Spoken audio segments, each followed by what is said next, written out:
Okay, so I'm moving on to the next step of tearing this engine down. The first thing I'm going to do is get this flywheel off, and to do that, the first thing I have to do is to bust this nut free. So I've got the Motion Pro holder on the flywheel. I had to tap it in with a rubber mallet to get those little pegs to seat, but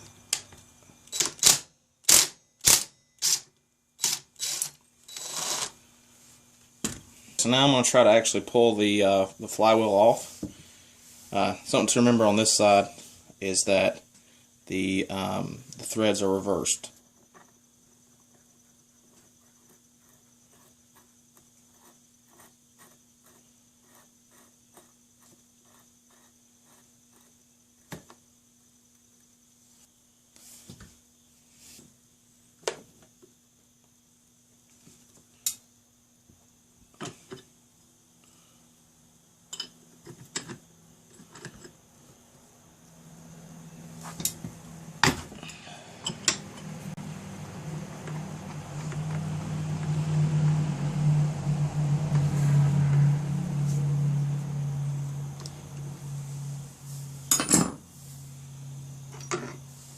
So before I pull the stator out, I'm going to take a marker and I'm going to mark exactly where these little bolts are.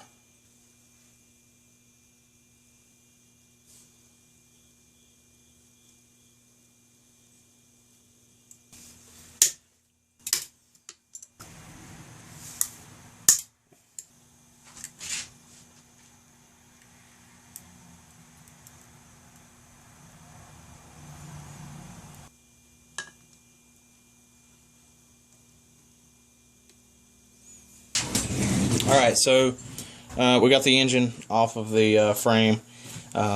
This is what it looks like now. We removed the hydraulic clutch line, the ignition cover, and the flywheel and the stator. I pulled off of there. Chains off. I'm going to go ahead and remove the intake flange and the reed cage, and then I'm going to go ahead and take off the clutch cover here with the water pump and everything. This all comes off as one piece. Older bikes, I think maybe you had to pull the water pump out before you could remove the clutch cover. I think, I'm not sure, but I know this comes out all as one piece because we just replaced the clutch in this. So I'm gonna go ahead and take those off. Nothing to it. Just take all these bolts out all the way around and pull it right off.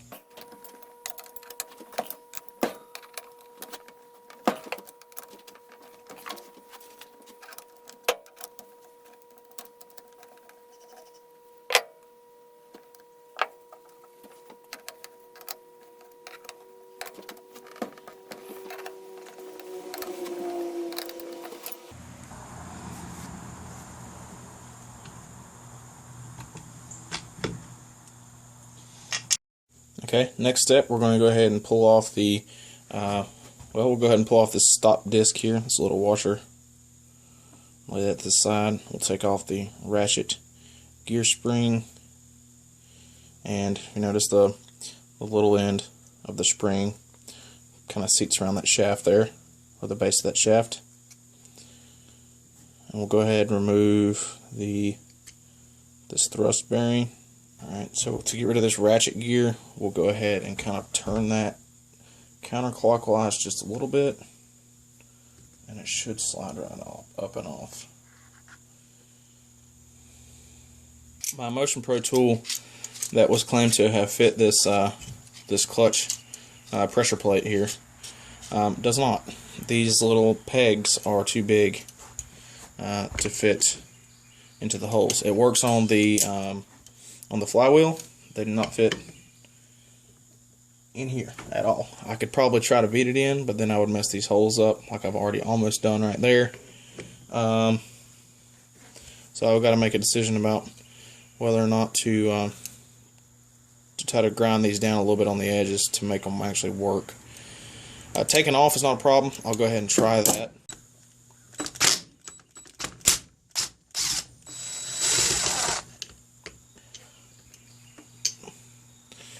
Not too bad to get off. You can see the Loctite on threads. The problem is when you are putting it back on, it is very hard to hold this to torque it down to whatever it needed to be torqued down to. This should come off now, I think. Yeah, there we go. Actually, we'll leave the basket in there for now. By the way, the previous owner, whoever had changed the clutch out before me, had really messed up some of these Allen keys, or the head of these bolts. I don't know what they tried to torque it down to. It takes quite a bit to mess those up, but they did it. This is very, I forget what the torque specs for these were, but it wasn't very much. Okay, so now that we've got the clutch hub out, we're going to go ahead and take off this bearing bushing here. Should slide right off. Alright, so get that off. And now we're going to take off this stop disc that's below the bearing bushing.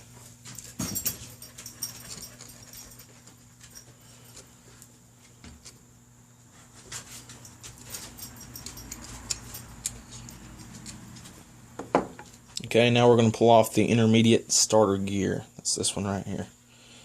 It should slide right off.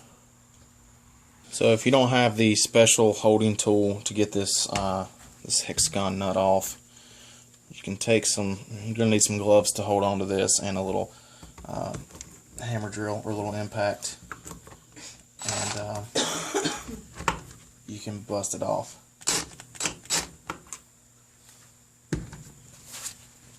Okay, so what I'm going to do to get this pinion out is, I don't want to pry. I don't have the special puller to pull this off, but what I'm going to do is, I'm not going to pry against any of these mating surfaces.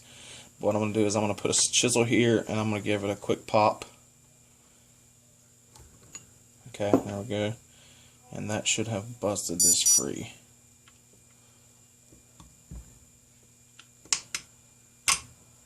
There we go.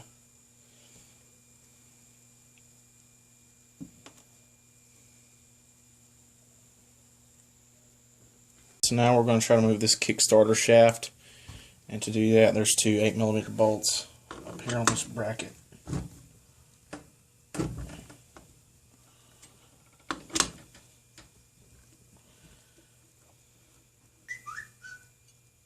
So now we're just going to pull the whole shaft out of the housing, I think.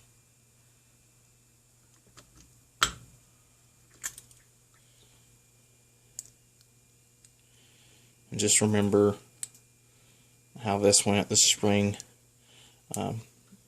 caught down in here. So now we're going to remove the shifting mechanism, and actually it looks complicated when you look at it, but it actually requires no tools to get this out. So you basically can pull back on this mechanism right here, so that it doesn't catch, and then you can grab here and you should be able to slide it right out.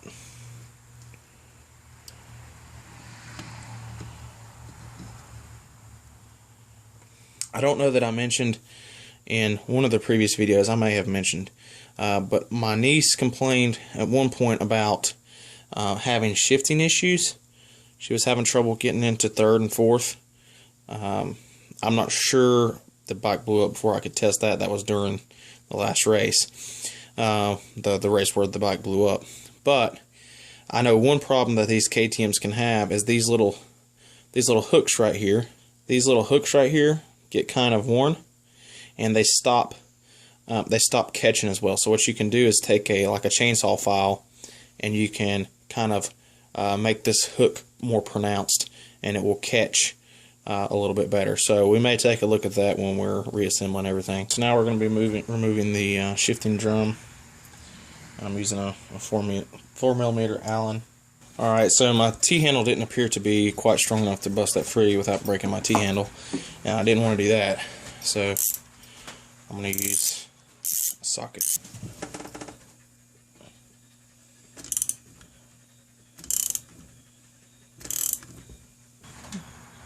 Okay, got that one out.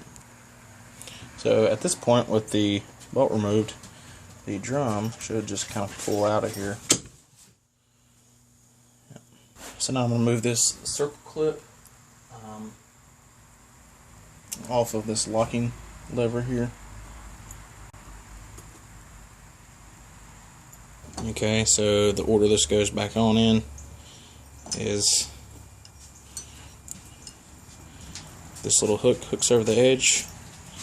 This end pushes against this metal piece here, and it applies pressure down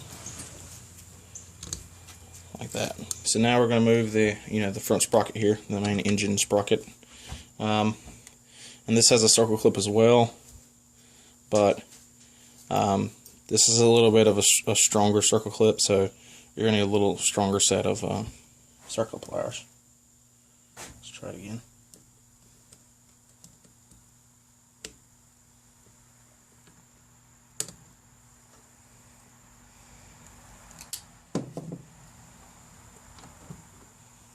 This is the distance bushing. Go ahead and pull that out as well. Alright, so I think we're almost ready to split the case, or try to. The only thing still holding us together here is a couple things. Are these case bolts. There's some bolts in there behind the stator that are holding us in, and I think there's a couple on the other side. So I'm going to go ahead and try to start breaking those free. That is that's a 5mm Allen.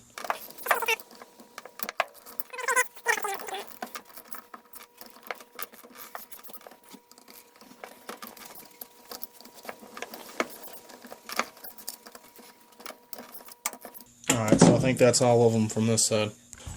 Like on other parts of the bike, the bolts around here are, some of them are different sizes, I'm sure. So I'm going to go ahead and take those out, and what I'm going to do is I'm going to quickly just do a quick measurement of the bolts as I take them out with the pocket rule, so I'll know what size bolt goes back in what spot. Alright, so back on this side, at the moment the only thing I see holding us on is there's kind of a little hidden bolt down inside of here.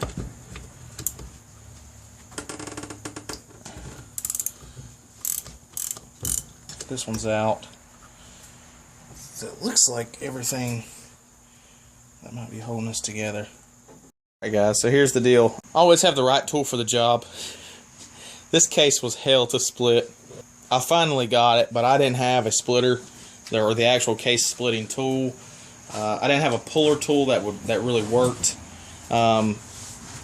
So basically what I've done is I've rigged up a little jig to hold this in place. So I have some 12 gauge wire holding this side down. I have 2 holes drilled in this board for the crankshaft to stick in. I have a C-clamp over here holding that side down, this is actually holding the bottom of the case down. And I had a little, I took this off of one of my bar clamps, I think, basically, and I reversed it and used it as a press to press that top case off.